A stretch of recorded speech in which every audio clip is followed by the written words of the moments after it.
আজ বানাবো বড়ির পাতুরি।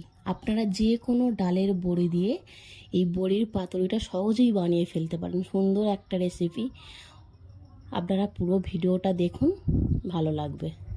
আমি এই বড়ির পাতুরির জন্য একটা মশলা করে নেব। এখানে আমি 1 চামচের মতো নিয়ে নিয়েছি পোস্ত,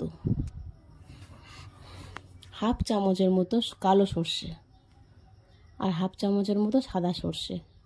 আমি দু রকম সর্ষে দিয়ে করছি, আপনারা চাইলে কালো সর্ষে দিয়েই পুরো রান্নাটা করতে পারেন। আমি এটা বেটে নেব। এবার কড়া গরম হয়ে গেছে, কড়াইতে দিয়ে দেব সাদা তেল। বড়ি দিয়েও এত সুন্দর পাতুরি করা যায় আমার জানা ছিল না। তেলের ওপর দিয়ে দেব 5 ফোড়ন আর 1 চিমটে মতো হিং আর 4টে চেরা কাঁচা লঙ্কা, আর দিয়ে দেব নুন, হলুদ, স্বাদের জন্য দেব চিনি।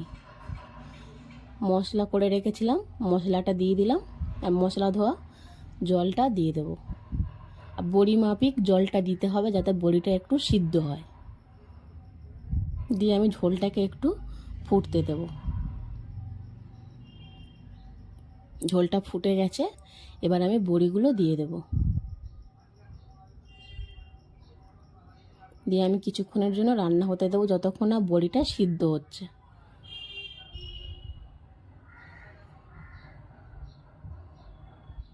দেখুন ঝোলটা পুরো গা মাখা মাখা হয়ে গেছে আর হালকা তেল ছেড়ে ছেড়ে গেছে। উপর থেকে আমি এইভাবে একটু কাঁচা সর্ষের তেল দিয়ে দেব।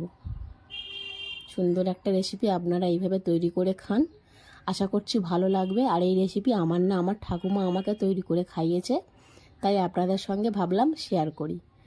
একটু হলেই আপনারা 1 থালা ভাত খেয়ে নিতে পারবেন। আর সত্যিই ভালো একটা রেসিপি। লাইক করুন, কমেন্ট করুন, কমেন্টে জানান কেমন লাগলো, আর অনেক অনেক শেয়ার করুন। চ্যানেলটিকে সাবস্ক্রাইব করে নিন। আমার চ্যানেলে নতুন নতুন রান্নার ভিডিও পেতে পাশে থাকা বেল আইকনটি অন করে দিন। ভালো থাকুন আর এইভাবে রান্না করুন।